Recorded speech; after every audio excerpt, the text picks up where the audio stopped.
Well, thank you, Mary Jo, so much. To Vice Chancellor Lindsay, to Dr. Avery, it's a pleasure to be here. To the alumni, the Relations Department, the undergrad admissions officers, my alumni, and the future alumni of University of Michigan-Flint. I'm so excited to be here. I am honored to be here with you this afternoon. I am a woman of faith, family, and a true Flintstone who proudly graduated from the University of Michigan-Flint with a degree in social work. What a difference 30 years makes, Mary Jo. You are so right. There were two buildings when I was first here, and it's a little different now. I need a map to get around. But I understand why every opportunity is an opportunity to an opportunity. I was born, raised, and educated here in Flint. My parents they migrated from the South and did not graduate from college. I was so excited. They said, you will go to college, where we don't know, but you will go. So I grew up with that understanding.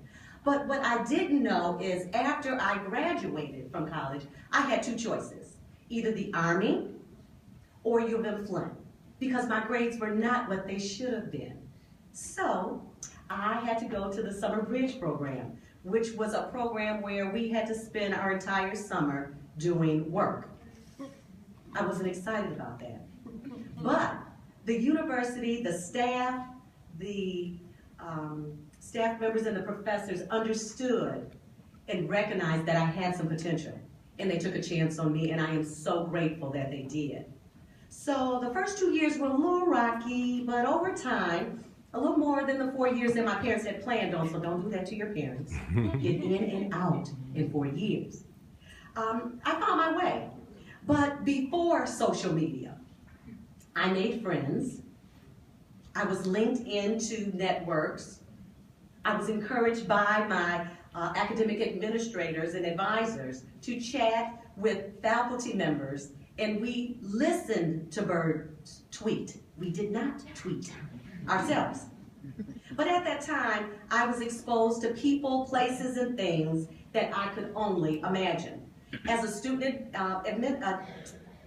ambassador, which is one of the things that Mary Jo introduced my sister and I to, because she also went to the University of Michigan-Flint.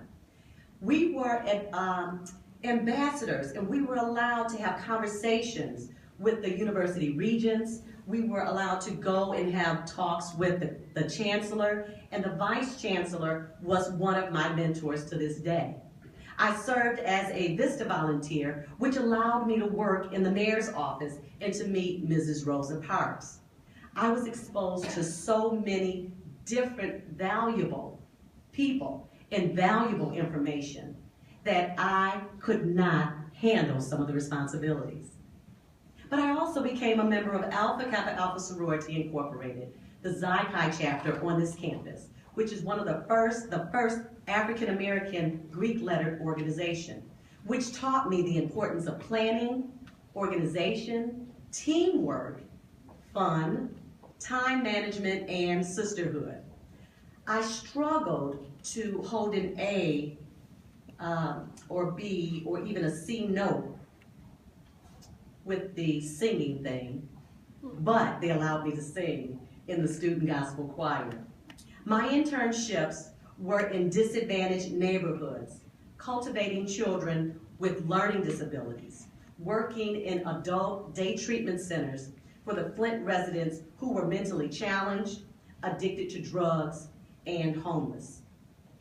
I worked third shift in a safe house where battered and abused women and their children found refuge. I took classes which I wasn't always happy about, but I tried them. I panicked when I had to speak in front of more than 3 people at one time. So I took a class in leadership.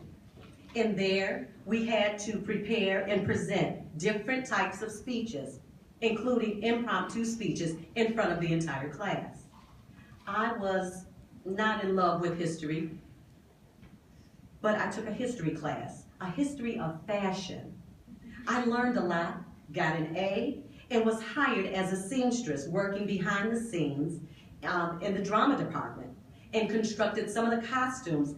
Got to meet some of the actors, looked at the production, saw what was going on. It was so exciting, and then I got paid to do all of this. This was all good. My dad loved jazz. I couldn't stand jazz, but I took a class in jazz, the history and foundation of jazz, which made absolutely no sense, but I also met somebody who loved jazz too. I took a class in the history of Flint, which opened my eyes to what others only read about in the history books and in the headlines. The history of my hometown became real. The professors here were serious about informing and developing and maturing the students to become better citizens of the world. Professors presented the knowledge, then they challenged the students to go out and experience it for ourselves. Each one of my experiences prepared me for my journey. Between classes, classmates, and firsthand experiences, I truly discovered the Michigan difference. I became actively engaged in my studies. I love the history of fashion now. I shop at the vintage consignment shop boutiques. I design and make many of my clothes. In the jazz class, I met a guy who loved it, and I dated him for 5 years. And then the previously panicked presenter is now a professional public speaker. I have more stories than you have time regarding my years on this campus. My experience at the University of Michigan-Flint strengthened my foundation. It made me become who I am today. But before I go on talking more and more about me, I want to share a story about a particular professor that I had. At 10 a.m. one morning, Dr. Sybil Kine slowly entered the lecture hall, wearing a black pantsuit, a white crispy shirt, a red tie, and a brightly colored scarf thrown over her shoulder. Clutching a uniquely carved walking stick, tapping the floor with each step she took, a hush came over the room. She approached the chalkboard. She wrote her name, the course, and the title number on the board. She slowly turned toward the lectern, looked out into the standing room only audience, and for 2 minutes, it was silent.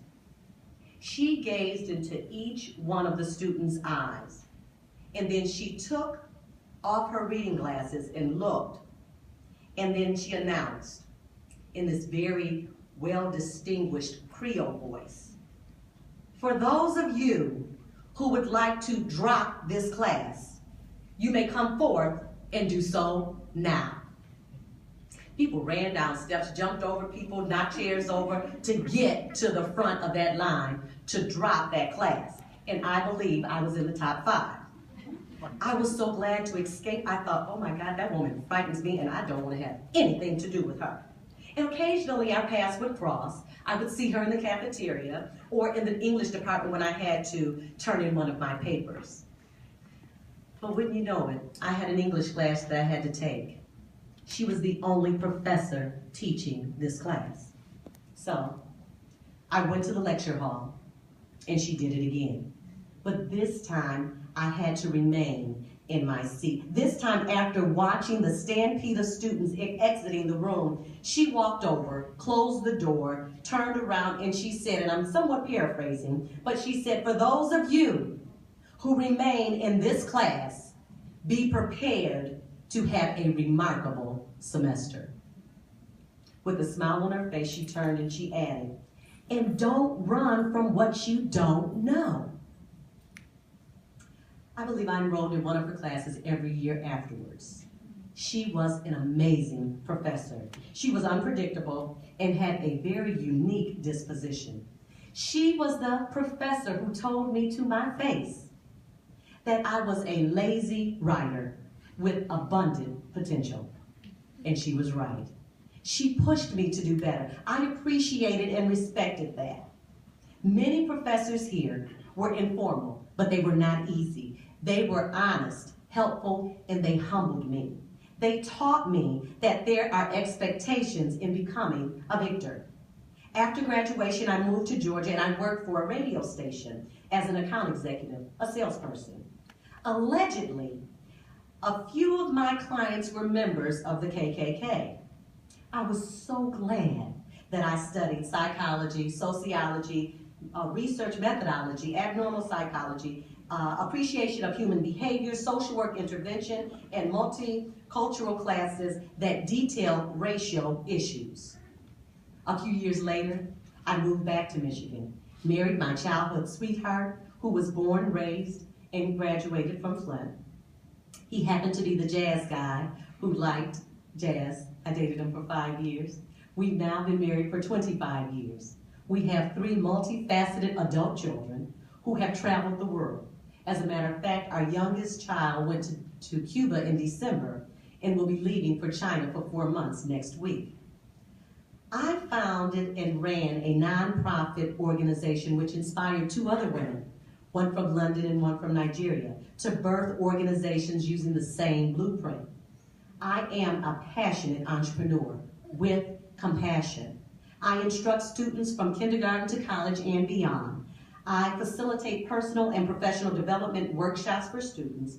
I train parents, student administrators, and teachers how to collaborate to enable student success. I am a connector in my community.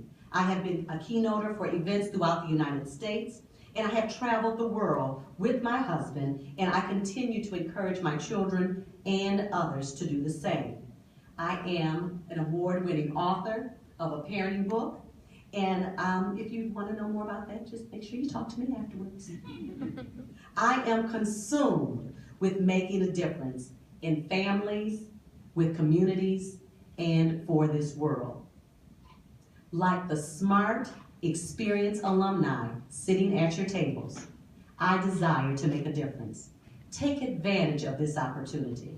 Smart people ask questions, and smart people ask for help. You are smart people. Ask questions and ask for help. Run with the victors and join the leaders and best. And I say to you, I'm excited about you being here. Go Blue.